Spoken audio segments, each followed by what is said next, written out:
प्यारे की जय। बोलो श्री सद्गुरु महाराज की जय।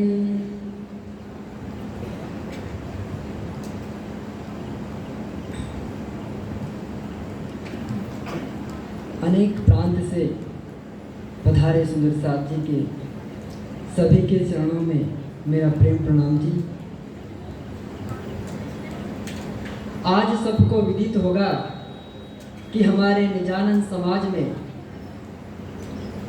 युवाओं की बहुत कमी है और युवाओं की कमी होने के कारण आज हमारे निजानंद समाज का इतना फैलाव नहीं हुआ। इसीलिए युवाओं को जागने में योगदान देना बहुत जरूरी है।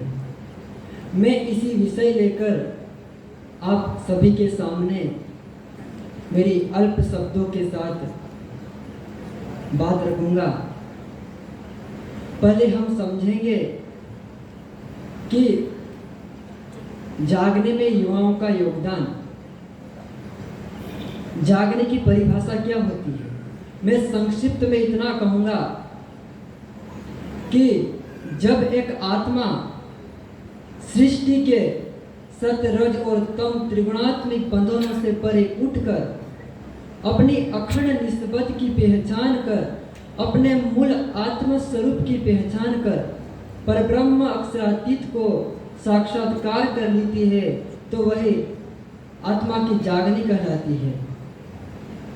तारतम वाणी में भी यही कहती है कि यही अपनी जागनी जो याद आवे निज सुख, इश्क यहीं सो आवे और यहीं से हो सन्मुख।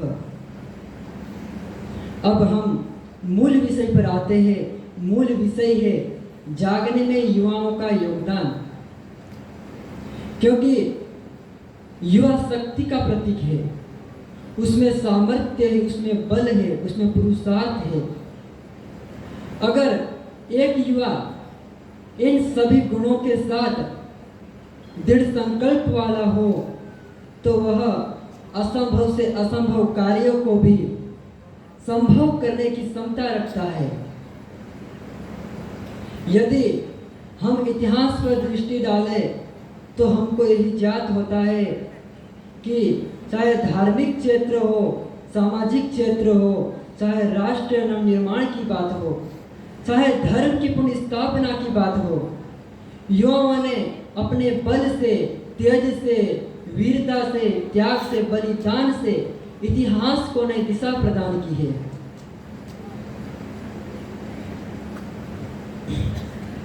अखंड भारत के महान चंद्रगुप्त भी युवा अवस्था में पूरे आर्यवर्त के राजाओं को संगठित कर एक नया इतिहास लिखते हैं।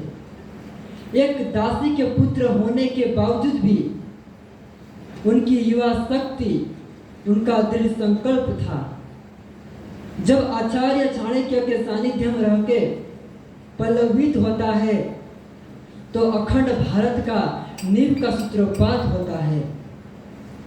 गौतम बुद्ध ने भी जिस समय राजमहल को छोड़ा वो भी युवा अवस्था में थे। उनके सामने संसार का धन, वैभव, सौंदर्यवान पत्नी, नवजात शिशु उनकी पांव की बेड़ियां तक नहीं बन पाए, क्योंकि उनके अंदर युवा शक्ति थी, दृढ़ संकल्प था।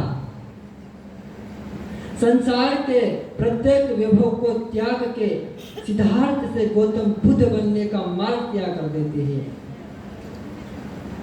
ऐसे ही स्वामी विवेकानंद जी ने शिकागो की धर्म सभा में अपनी वाणी की ओज से विश्व के सभी गणमान्य चिंतनों को और दार्शनिकों को हमारी भारतीय संस्कृति की महिमा के समक्ष उनको नतमस्तक कर देते हैं।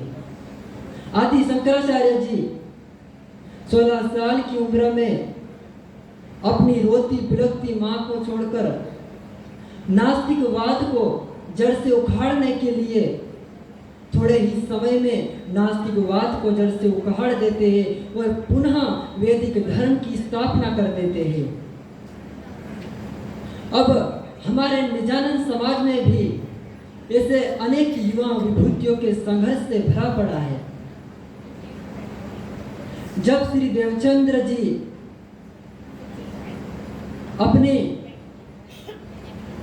आत्म जिज्ञासा के लिए संसार के प्रत्येक वैभव को त्याग देते हैं और ऐसे कई कठिन खोज साधना के बाद परब्रह्म अक्षरातीत का उनको दर्शन होता है। मिहिराज ठाकुर भी 12 वर्ष की उम्र में श्री देवचंद्र जी से मिलन होता है और यहीं से उनकी यात्रा आरंभ होती है, फिर कभी पीछे मुड़ के देखते ही नहीं। फिर चाहे मुकुंदास जी हो, केशवदास जी हो, प्रबल वैराग्य से, दृढ़ संकल्प से संसार की हर चुनौती को बड़ी आसानी से पार कर देते हैं। चाहे माता का वात्सल्य हो, पत्नी का प्रेम हो, वो भी उनके पांव में बेड़ियां तक नहीं डाल सकी। ऐसे महान पुरुष परमहंसों ने ऐसी अमिट कहानी लिख गए हैं और वो कहानी आज हम युवा शक्ति के सामने प्रश्न चिन्ह खड़ा कर रही है। जो युवा आज भौतिकवाद के दलदल में आकर डूब चुका है, जिसने अपना लक्ष्य धन कमाना ही मान रखा है, धन संपत्ति ही जिसका देवता है, भोग विलासी जिसकी पूजा है, इतिहास के महान पुरुषों की गाथाएं आज हमसे पूछ रही है, क्या तुम में भी कोई विवेकानंद जन्म लेगा? क्या तुम में भी कोई विवेकानंद जी, लालदास जी, महाराजा छत्रसाल जी, केशवदास जी, मुकुंदास जी जैसे धर्म की वेदी पर बलिदान देगा, कुर्बानी देगा? ऐसे परमहंसों ने ऐसी जागने की मसाल जलाई थी। वो मसाल आज युवा शक्ति के हाथों को ढूंढ रही है, क्योंकि इस मसाल को पूरे विश्व में ले जाए और उसी ही ज्ञान रूपी का उजाला करे। अब मैं इस मंच के माध्यम से संपूर्ण निजानंद समाज के युवाओं को कहना चाहूंगा कि आपकी लौकिक जिम्मेदारियों को वहन करने के बाद आपके पास थोड़ा बहुत भी समय रहता है तो वह परमात्मा के चिंतन में लगाए, ध्यान में लगाए और वाणी मंथन में लगाए और इस संसार के भोग विलास से ऊपर उठकर अपने मूल आत्म स्वरूप की पहचान करे। युवा शक्ति आत्म जागृति का साधन बने, ना कि भोग विलास का। युवाओं की कर्मठता सदगुरु धनी श्री देवचंद्र जी एवं श्री जी साहब जी के द्वारा प्रज्वलित जागने के दीपक को पूरे विश्व में ले जाने का साधन बने और यही युवा शक्ति का सृजनात्मक साधन होगा। और मैं अंत में यही कहूंगा कि यो तैयारी कीजिए, आगू करनी है दौड़, सब अंग इसके लेके निकसो ब्रह्मांड फोड़। सुता हो सो जाग्यो, जाग्या सो बेटा होए, बेटा उठाड़ा रहियो, ठाड़ा पांव भरे आगे सोए। सो रहे हैं तो जाग जाओ, जाग रहे हैं तो खड़े हो बैठ जाओ, बैठे हैं तो खड़े हो जाओ, खड़े हो गए तो चलना प्रारंभ कर दीजिए। बस मेरे इन्हीं शब्दों के साथ मैं मेरी वाणी को विराम देता हूँ।